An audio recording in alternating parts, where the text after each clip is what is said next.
안녕하세요. 네, 레슨의 감독 김경래입니다. 이렇게 귀한 시간 내주셔서 정말 감사합니다. 네, 레슨에 출연한 정승입니다. 감사합니다.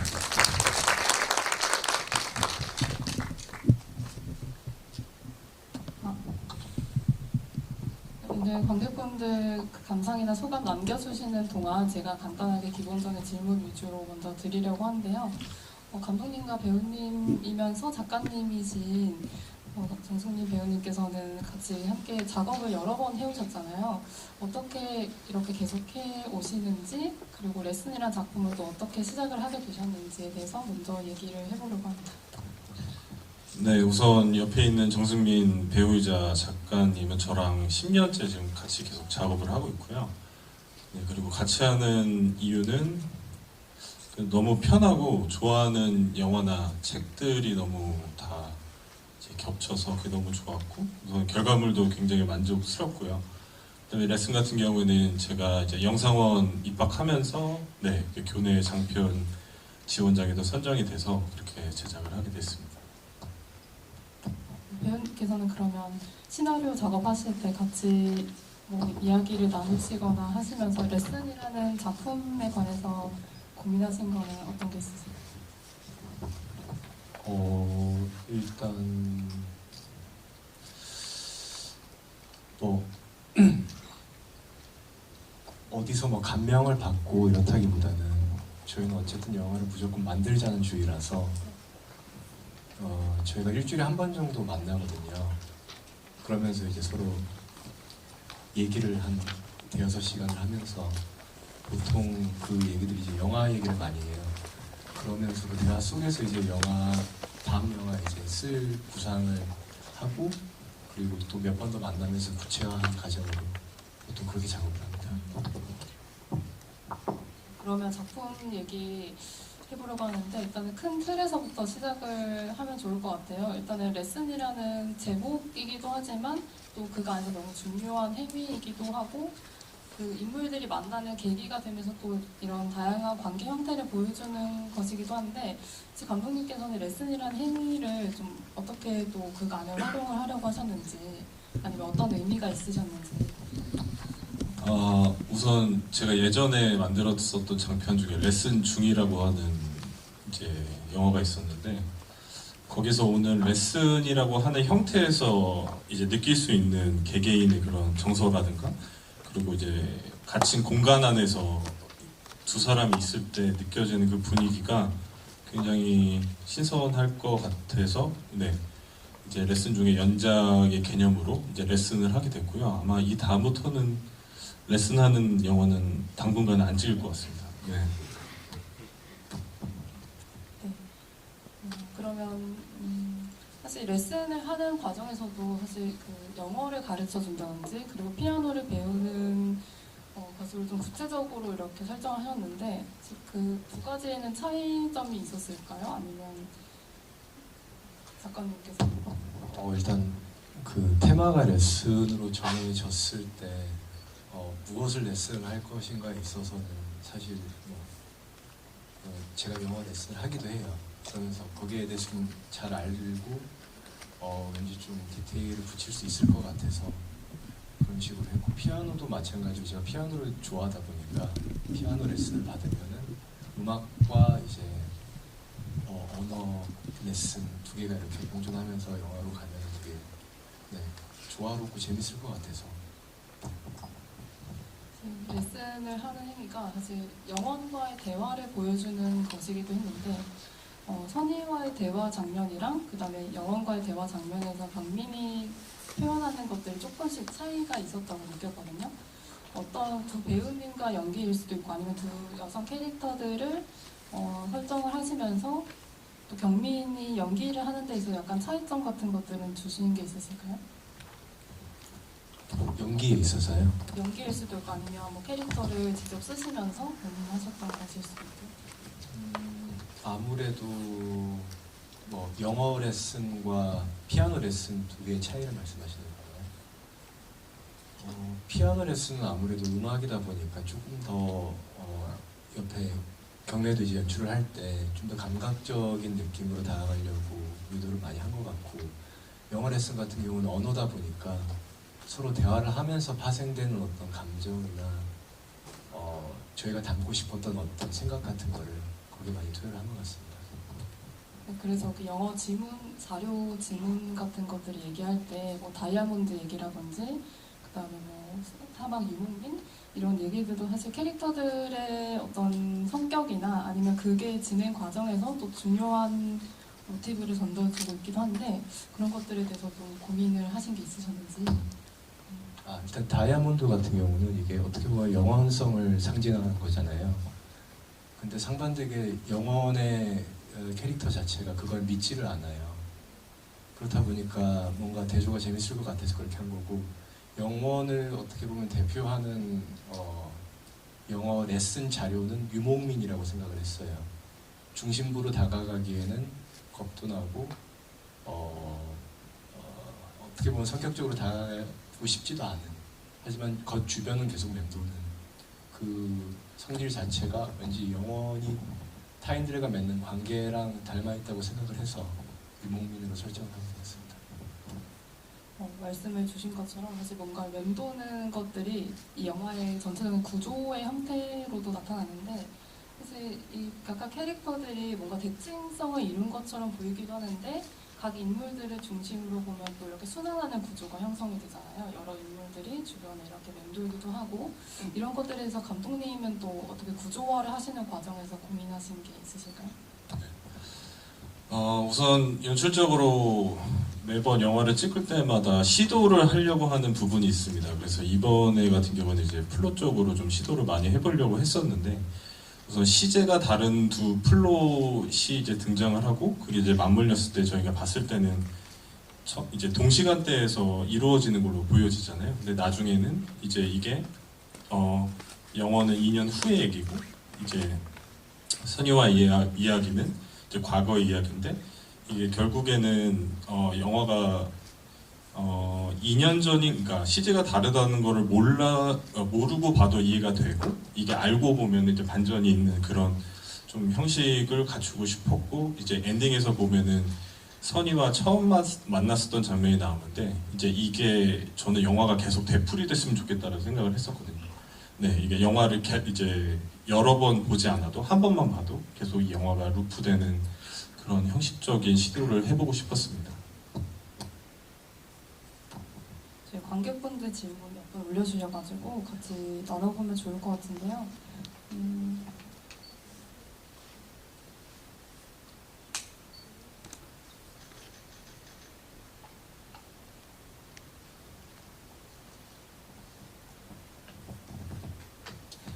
오프닝 장면에 대해서 또 얘기를 나눠보면 좋을 것 같은데 도입부에서 성민이가 뭔가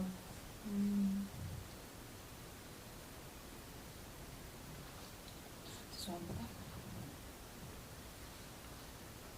오프닝에서 이제 꿈이라는 장치가 나오기도 하고 중간에 이제 경민이가 잠에 드는 장면도 나오는데 감독님이나 작가님께서는 이런 꿈이나 잠의 어떤 행위에 대해서 또 의미를 부여하시는지 질문을 주셨네요.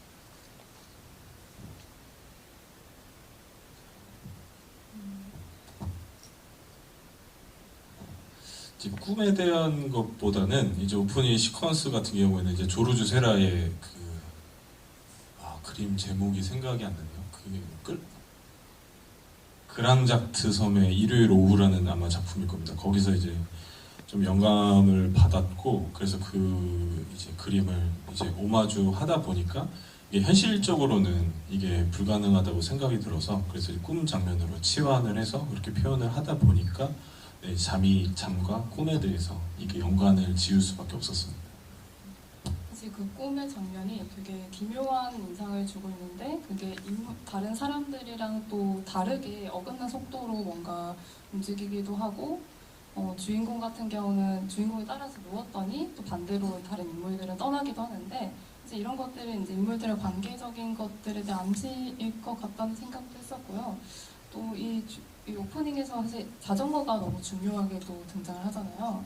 자전거가 이제 중요한 여러 장면들에 계속 나오면서 이 독특한 운동감을 만들어내고 있는데 자전거라는 또 이 도구를 통해서는 또 어떤 걸 말씀을 하시고 싶으셨는지. 우선 자전거 같은 경우에는 이제 플롯이 크게 이제 두 개다 보니까 이 플롯이 이제 맞물려 돌아가잖아요. 근데 그거를 이제 함축적으로 표현할 수 있는 오브제가 뭐가 있을까 이제 생각을 하다가 이제 자전거라는 거를 선택을 했었고 왠지 모르게 그냥 그렇게 하고 싶었어요. 그리고 제일 중요한 이제 자전거 씬이 총 3번이 나오는데 그 이제 선이랑 여행을 갔을 때 이제 경민이 자전거를 타면서 이제 주민이 들어가면서 이제 한 컷으로 이제 그 담아낸 장면이 있었는데 그거는 제가 개인적으로 시도하고 싶었던 연출이었거든요. 그러니까 풀샷부터 클로즈까지 끊지 않고 한꺼번에 다 한 컷 안에 담고 싶다라는 개인적인 좀 소망이 있었어요. 그래서 그것과 이제 자전거와 이제 두 개가 합쳐져서 그렇게 해서 조금 저한테는 굉장히 특별한 장면이었습니다. 뭔가 이 인물들을 보면서 사실 관계가 계속해서 변화가 되는데 이게 과거의 인물로 다시 돌아간다기보다는 다시 새로운 어떤 인물을 찾아서 좀 나아가는 식으로도 뭔가 진행이 된다는 느낌도 받았던 것 같아요. 사실 감독님께서는 그러면 이 관계적인 회복보다는 그 회복이 불가능했을 때에 오는 어떤 정서 같은 걸 좀 많이 건드시는 편인지. 네, 그렇게 심오한 편은 아니라서 네 그런 건 아니고요. 이제 그때 그때마다 다른 것 같고요. 관계라는 건 네, 뭐 지금 제가 이렇게 생각한다고 하더라도 내일 바뀔 수도 있는 부분이라 이제 그런 것보다는 영화의 우선 형식에 맞춰서 인물을 좀 셋업을 하는 편이라 네 그래서 이렇게 뭐 관계에 대한 깊은 어떤 사고나 이렇게 생각은 별로 없습니다. 네. 그럼 혹시 관객분들 중에서도 질문이 있으신 분들 손 들어주시면 마이크 전달하도록 하겠습니다.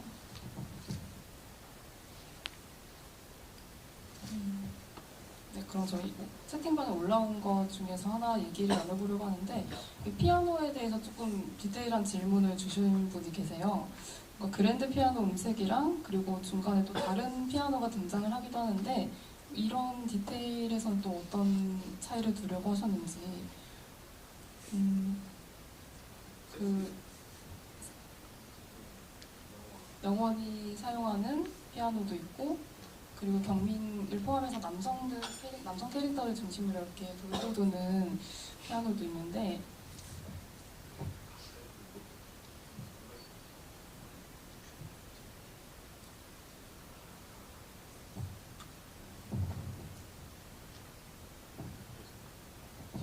어떤 차이를 따로 두시진 않은 건가요? 그러면?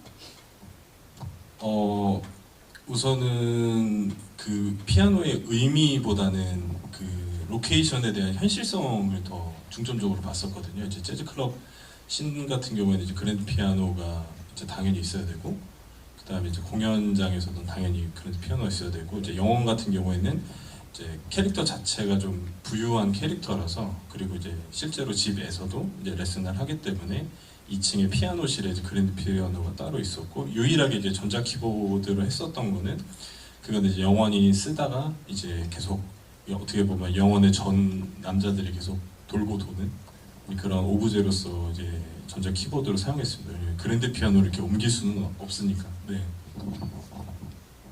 그럼 그 로케이션을 아까 말씀을 주셨는데 사실 영원히 살고 있는 집의 풍경이랑 그리고 선이가 또 살고 있는 집의 풍경도 조금씩 차이가 있고, 사실 영원의 집은 뭔가 생활 소품 같은 것보다는 되게 잘 정제되어 있는 그런 마치 자취책에 나올 것 같은 그런 집의 풍경을 가지고 있는데, 이게 한 번 더 극 중에서 좀 이 차이를 확인하게 됐던 게 선이랑 경빈이 이제 호텔에 놀러 갔을 때 그 호텔에서의 풍경과 같은 그런 집에 살고 있는 그런 캐릭터이기도 했는데, 인물들을 표현하는데 이런 장소에 대한 고민도 많이 하셨을 것 같아요. 공간이나 그런 것들.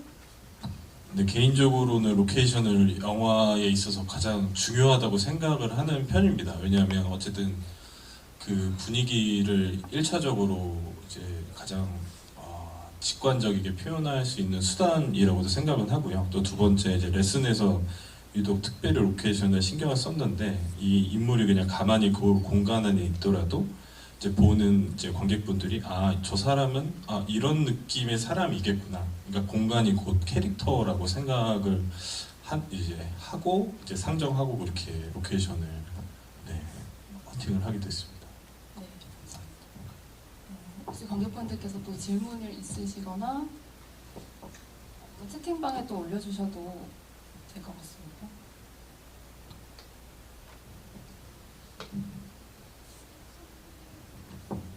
네.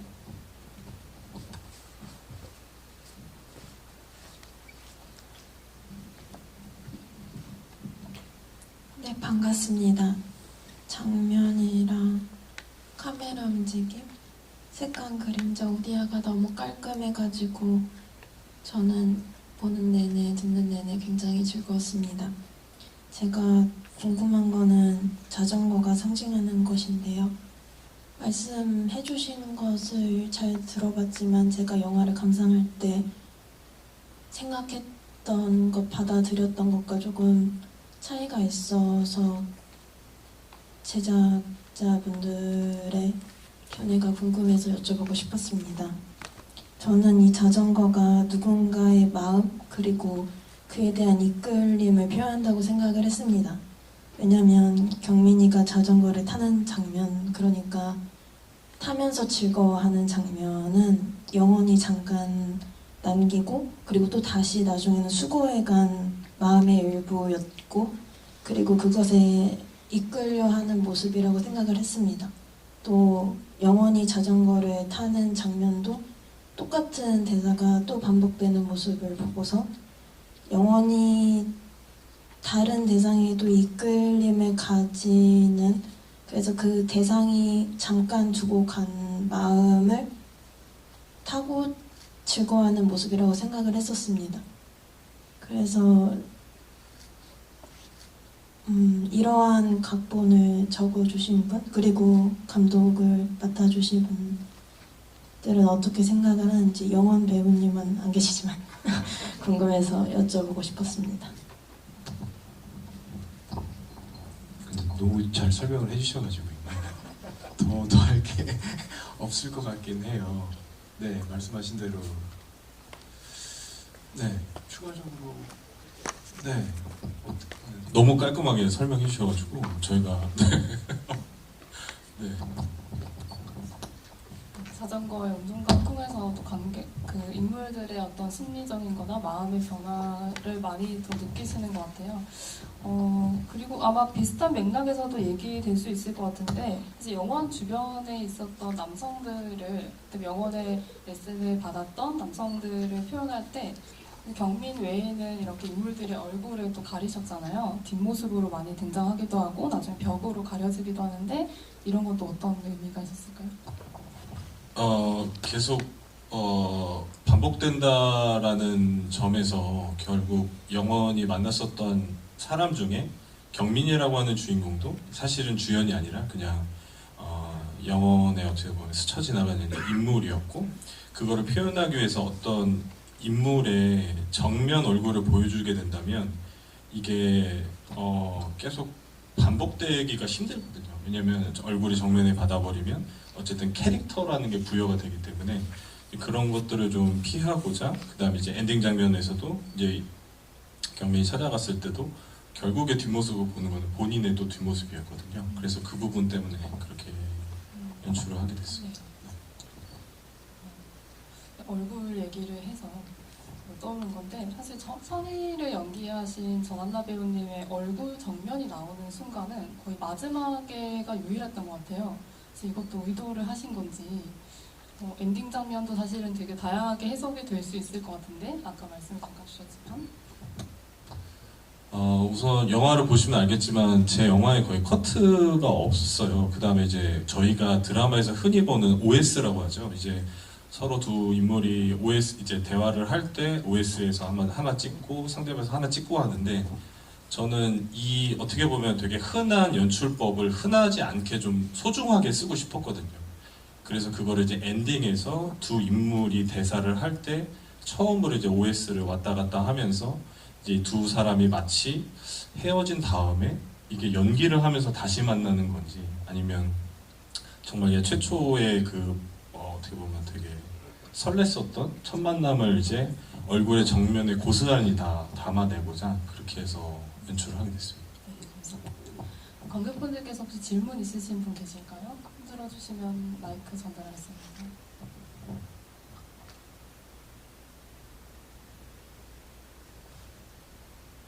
그럼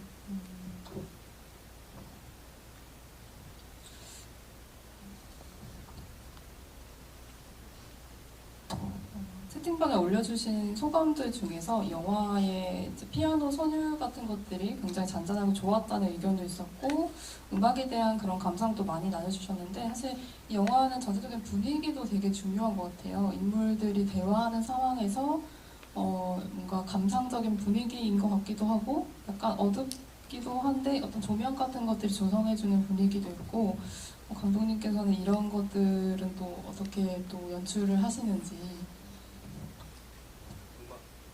이제 음악의 작곡 과정, 그러니까 제작 과정을 여쭤보시는 거죠.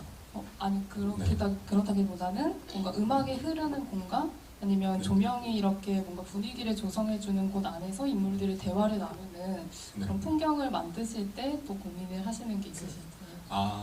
전체적인 했을 때 저는 이제 BGM이라고 하죠. 보통 이제 영화 안에서 어떤 뭐 연주를 하지 않거나 이제 이랬을 때 나오는 음악들을 좀 안 쓰는 편이에요. 왜냐하면 그게 어떠한 감정을 좀 강요한다라는 느낌이 좀 있어서 이제 인위적인 BGM을 쓰기보다는 실질적으로 어떤 연주를 직접 했을 때 그 음악을 통해서 좀 이 대사보다는 음악으로서 좀 더 감정이 전달되게끔 연출을 하려고 합니다. 네, 감사합니다. 관객분께서 또 질문 올려주셔가지고 저희가 같이 보려고 하는데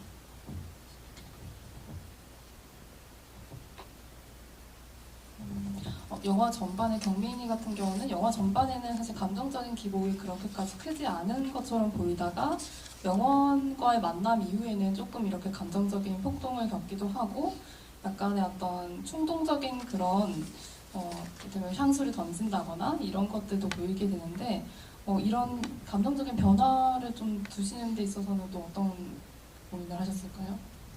배우님께서 해주셔도 될 것 같아요. 감정적인 변화요.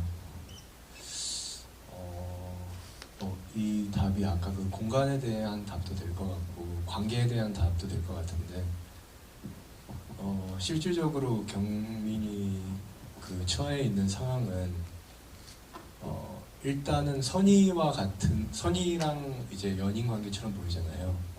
그런데 그 관계 안에서 본인이 원하는 이상이 있는데 그게 제가 쓸 때는 이 영원이었어요. 아까 말씀하신 대로 그 영원의 집 말씀하실 때 잡지 같다고 말씀하셨는데 그게 어떻게 보면 되게 이상적인 공간이잖아요. 그래서 그 공간을 그렇게 세팅한 이유도 있고 경민 같은 경우는 본인이 처해 있는 상황과 꿈꾸는 어떤 이상향이 있는데 막상 그 이상향으로 가까이 가면 갈수록 계속 좌절을 해요. 어떻게 보면은 그 욕망 자체가 조금 모호한 인물이죠. 그래서 계속 한쪽과 한쪽 사이에서 계속 방황하는 인물을 생각을 했었거든요. 저 자체도 그렇고 제가 바라봤던 어떤 보편적인 인간 향도 그랬었고 그래서 그 사이에서 계속 갈등하는 그냥 한 인물을 그리고 싶었던 것 같아요. 감사합니다. 네, 혹시 또 관객분들께서 질문 있으시면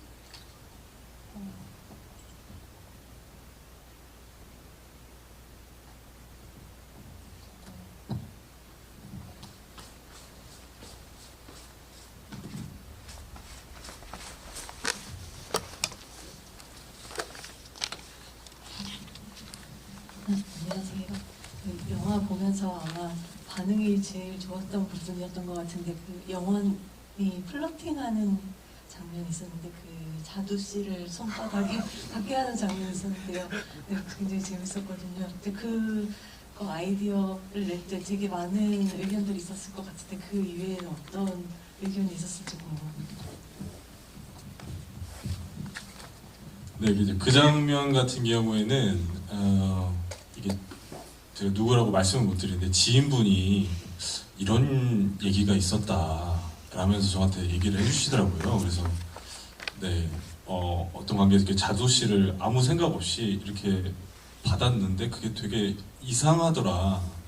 이런 감정을 느끼면 안 되는 관계인데 이게 느껴진다 이상하게도. 그래서 저는 그게 너무나 좋았던 거예요. 그래서 이제 이게 무슨 씨를 할까? 이제 포도 씨는 너무 작고 그러면 이게 좀 클로즈가 또 들어가야 돼서 이게 좀 저는 싫은 거예요. 그래서 이왕이면 씨가 좀 컸으면 좋겠다.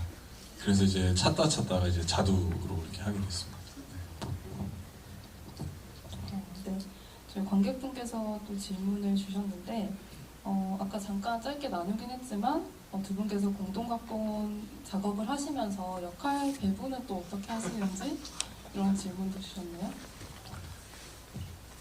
네, 역할 배분이라고 하면 지분은 50대 50입니다. 네, 그냥 네, 정말 6시간 동안 영화 얘기만 하고요. 뭐 이러면 어떨까, 저러면 어떨까 이러면서 계속 그러면서 이제 담배도 폈다가 술도 마셨다가 계속 뭐 6시간 동안 얘기만 하고요. 그 다음에 제가 형 이런 걸 해보고 싶어. 이런 장면을 꼭 찍어보고 싶어. 그러면 그래? 좋아. 그러면 내가 좀 생각을 해볼게 하면서 이제 조금 이제 저랑 같이 쓰기 시작해요. 그래서 제가 하고 싶은 씬을 하나를 이렇게 적어놔요. 명확하게 적어놔요. 그 다음에 그거 이제 그 씬을 가지고 계속 뿌리 내리는 그런 방식으로 써 가고 있습니다. 배우님께서 혹시 작업을 하시면서 캐릭터들과 직접 연기도 하시고 아니면 캐릭터들에 대해서 또 설정을 또 직접 글로 쓰시기도 하는데 약간 차이점들은 있으시지? 사실 캐릭터에 대해선 아주 큰 고민은 하지 않고 있고요. 캐릭터보다는 좀 더 그 인물이 원하는 어떤 욕망하는 것에 더 집중을 하고 그리고 그 욕망을 얻어내기 위해서 타인과 맺는 관계성에 대해서 그냥 좀 더 생각하는 편인 것 같아요. 그리고 그러면서 발생한 어떤 사건들. 그래서 그 캐릭터를 하나를 뭐 곱씹어서 생각하는 일은 잘 없는 것 같습니다. 알겠습니다. 또 관객분들 질문 주신 것 중에서 아버지에 대한 이야기도 질문을 주셨는데 아버지는 영상으로만 이렇게 등장을 또 하시고 그런데 뒤늦게 이제 캐릭터들이 아버지가 경민이 이제 아버지가 뭐 바람을 폈다라는 그런 이야기를 듣고서 약간 이상한 기분을 느끼기도 하는데 일단 아버지에 대한 이야기는 또 어떤 의미에서 또 넣으셨는지 그리고 또 2번 반복이 되잖아요. 선이가 또 집에 놀러 왔을 때 아버지에 대한 얘기가 다시 또 나오는데 이 장면들에 대해서도 설명을 해주시면 좋을 것 같습니다. 아버지에 대한 거는 사실 그 장면이 나오게 된 이유가 저 영상에서 나오는 분이 진짜 실제 제 아버지고요. 경례랑 이제 이 영화에 대해서 아이들이 회의를 하다가 이런 영상이 있다라고 이제 얘기를 하니까 그러면 영화에 실제로 넣으면 재밌겠다 싶어서 재밌겠다라고 하면 좀 오해가 생길 수도 있으니까 네, 영화가 참 풍부해지겠다 네, 라고 얘기했습니다. 네, 그게 일단 가장 큰 이유고요. 또 다른 뭐 이게 자칫 잘못하면 뭐 아버지에 대한 뭐 이혼한 아버지에 대한 뭐 트라우마 이런 걸로도 볼 수 있는데 그런 건 아닌 것 같습니다. 네, 그런 의미로 넣은 건 아니고 그냥 자신이 되게 잘 안다고 생각했던 인물을 엄마한테 들어보니까 실제로 거의 잘 알지 못했던 오히려 낯선 사람처럼 갑자기 느껴지는 지점이거든요. 그게 네, 그래서 그것 때문에 그 장면은 나왔던 것 같습니다. 사실 보면서 이 영화는 굉장히 관계적인 어려움을 다루고 있지만 그럼에도 인물들이 두 사람이 함께 있을 때 조금 더 이 캐릭터가 좀 더 설명이 잘 되는 듯한 그런 약간 아이러니한 것들을 좀 많이 이야기를 하고 있지 않나라는 생각도 들었었고요. 그러면서 경민이를 둘러싸고 이제 나오는 얘기 중 하나가 이 인물은 비겁한 인물이냐 아니면은 비겁하지 않고 비겁하지 않으려면 용감함이라는 것으로 좀 얘기가 되는데, 그러니까 비겁함과 용감함에 대해서는 또 어떤 얘기들을 할 수 있을지.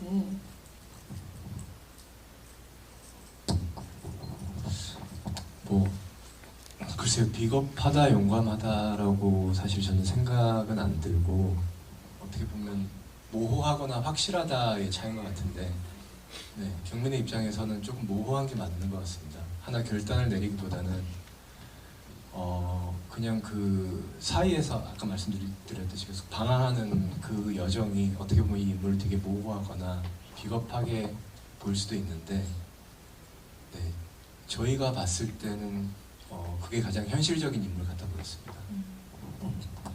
뭐 조금 덧붙이자면, 저는 그러니까 비겁하다라고 경민의 모습이 보이는 건 사실상 선의의 어떤 요구를 들어주지 않았기 때문에 이렇게 느끼셨을 것 같은데, 저는 오히려 선의가 좀 더 강압적이고 되게 이기적이라고 생각을 하면서 썼었거든요. 그러니까 그래서 저는 비겁하다라기보단 그냥 서로 원하는 게 달랐고, 근데 그게 이제 사회적인 그러니까 평범의 기준에 봤을 때는 그게 아마 경민의 태도나 어떤 생각이 그래도 정상범주에는 들지 않아서 그렇게 비겁하다라고 보였던 것 같습니다. 네. 그럼 관객분들께서 혹시 질문 있으신 분 계실까요?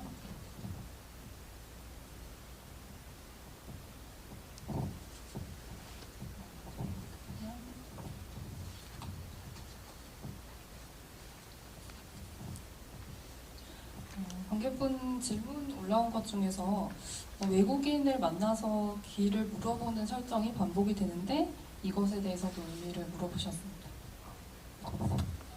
우선 첫 번째 선이랑 만났을 때 외국인은 이제 경민이 영어를 잘한다. 영어의 선생님이기도 하고 뭐 여자친구 앞에서 이렇게 능숙하게 영어를 한다는 거에 대해서 좀 이렇게 멋있어 보이려는 그런 느낌이 좀 있었고요.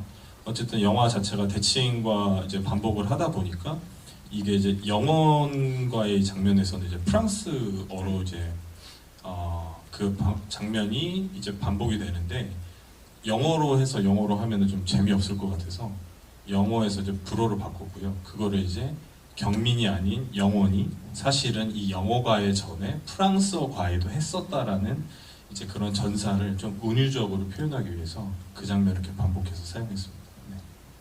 실제로 영원 같은 경우는 처음에 영어 과외를 시작할 때 자기가 직접 자막을 읽고 싶어서라고 얘기를 했는데, 사실 이 영화는 마지막에 이 인물이 영어를 아주 능숙하게 잘 활용을 했냐는 사실 조금 두 번째 문제로 넘어가는 듯한 그런 설정이 있었는데, 혹시 이거에 대해서는 결국 감독님께서는 그런 레슨이라는 행위를 통해서 뭔가 관계적인 것들을 많이 보여주기 위한 장치로서 활용을 하셨기 때문에 그런 거라고. 네.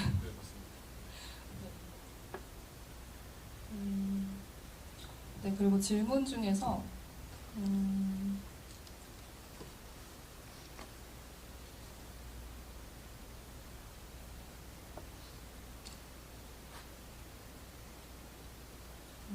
선이가 이제 어머니의 집에 말도 없이 다시 찾아왔을 때 그 순간에 경민이가 느꼈던 감정은 어떤 거였을지 질문 주셨습니다.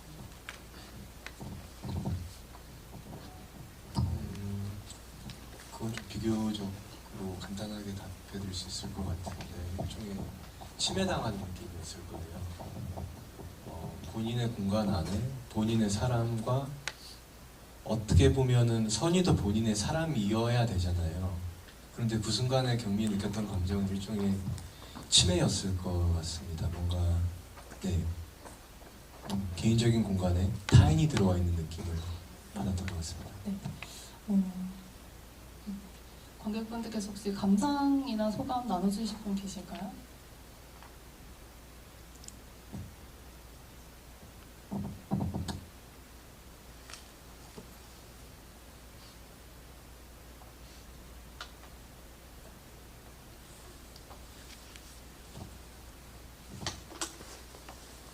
질문 중에서 영원이가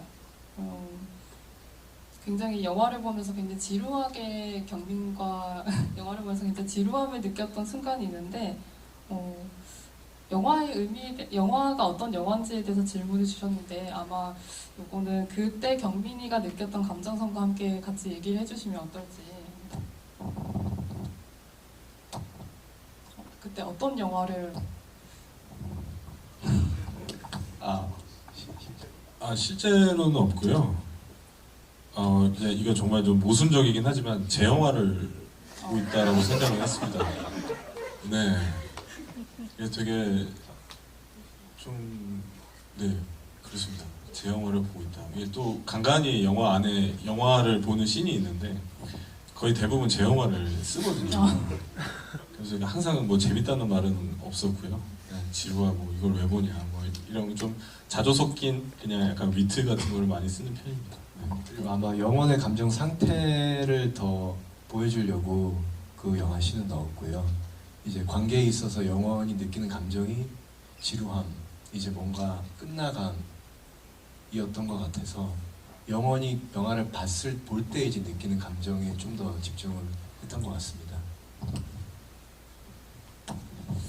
그리고 영원과 경민이의 대화 상황에서 사실 담배라는 어떤 장치라고도 표현해도 될지 모르겠지만 선희 같은 경우는 담배를 피지 않기 때문에 같이 뭔가를 해보고 싶다라고 하면서 담배를 피는 장면이 있었잖아요. 사실 이게 뭔가 영원과는 같이 할 수 있는 것이지만 선희와는 같이 할 수 없는 것 이런 것으로도 약간 해석이 가능할지. 네, 해석이 가능하겠네요. 네. 우선 그 장면은 우선 선희는 담배를 안 펴야 돼, 그러니까 인물의 차이점을 좀 보여주기 위해서 담배라는 오브제를 썼고요. 그다음에 이제 개인적으로는 저희 둘 다 굉장히 애연가기 때문에 그 담배라는 오브제를 참 좋아합니다.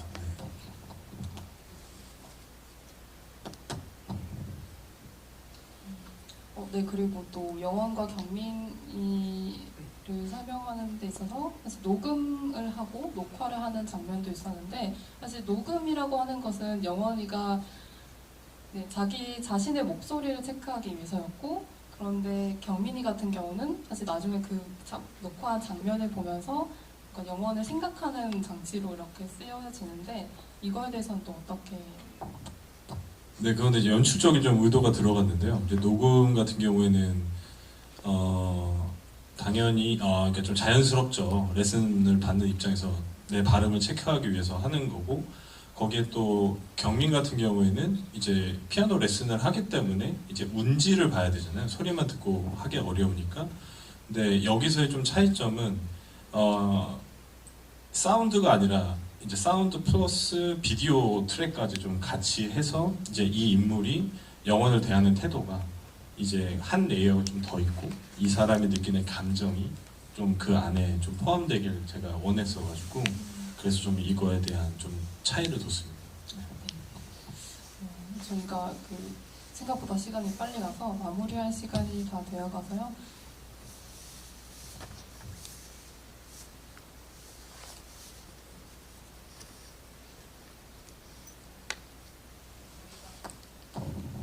그럼 감독님과 배우님께서 또 이번 앞으로 차기작에 대한 계획이 있으실지 이런 이야기 나누고 또 마무리를 해보려고 합니다. 같이 또 작업을 또 하고 계실까요? 각본 작업을? 네. 지금 레슨 다음에 작년에 이제 2인이라는 또 장편을 찍었고요. 근데 그거는 이제 보통은 장편 시나리오 다 쓰고 찍는데 저희는 이제 20분 단위로 좀 잘라 찍고 있거든요. 그게 굉장히 저한테는 신선한 시도고 그래서 이제 장편 지금 영화제 내고 있고요. 이제 이번 주부터 이제 또 촬영이 들어갑니다. 네. 그래서 2인과 똑같이 이제 챕터별로 촬영하는 방식으로 지금 하고 있고 정승민 작가랑 계속 지금도 열심히 쓰고 준비하고 있습니다. 네, 감사합니다. 네, 저희 배우님도 마지막으로 관객분들께 하시고 싶으신 말씀 있으신가요? 감사하다는 말밖에 보러 와주셔서 감사하고요. 또 이 영화가 개봉하면은 그때도 응원을 해주시면 정말 감사할 것 같고 앞으로도 네, 2인도 그렇고 지금 이제 이번 주부터 찍을 영화도 또 선을 보이게 된다면 그때도 관심을 가져주시면 정말로 감사하겠습니다. 네, 잘 부탁드립니다. 네. 그리고 오늘 모든 분들까지 함께해 주신 관객분들 감사드리고요. 그럼 인사 마치겠습니다. 감사합니다.